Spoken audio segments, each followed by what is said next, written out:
Assalamualaikum warahmatullahi wabarakatuh. Hai guys, untuk beberapa menit ke depan, saya dan teman-teman saya akan membawakan beberapa materi mengenai perkembangan sosial pada lansia dan perkembangan emosional pada lansia.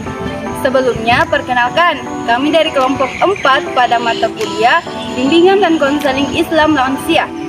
Nah, langsung saja ya guys, kita masuk pada materi pertama.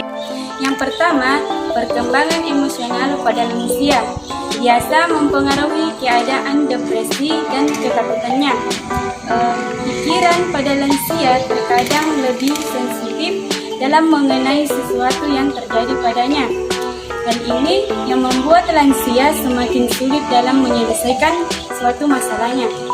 Yang kedua, munculnya rasa tersisih kepada individu dan merasa tidak dibutuhkan lagi. Dalam hal ini, individu merasa kurang ikhlas dalam menerima kenyataan. Nah, itulah tadi penjelasan mengenai perkembangan emosional pada lansia. Sekarang kita lanjut penjelasan mengenai perkembangan sosial pada lansia. Dan yang pertama, lupa akan waktu yang dimiliki yang semakin sedikit dikarenakan dia lebih senang bercanda di lingkungan sekitarnya. Dan yang kedua, jika tidak memiliki jiwa religius yang kuat, maka seorang lansia lalai dengan ibadahnya, kewajibannya untuk memenuhi hak kepada Allah Subhanahu wa taala.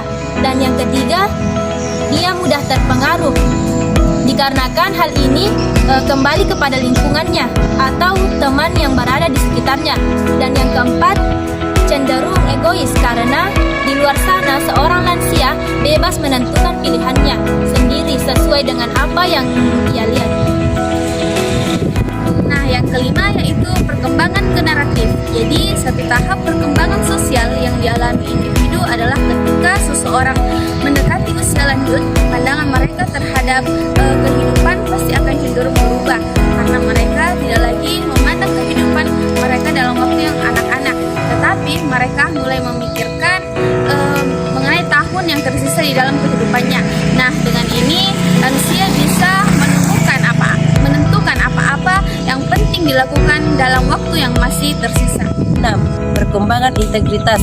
Jadi, perkembangan ini adalah suatu keputusan tertentu dalam menghadapi suatu perubahan dan kehidupan individu terhadap kondisi-kondisi sosial dalam perjalanan hidup menjelang kematian. Itulah tadi materi mengenai perkembangan sosial pada lansia. Selanjutnya, mari kita sama-sama mendengarkan materi mengenai perkembangan emosional pada lansia.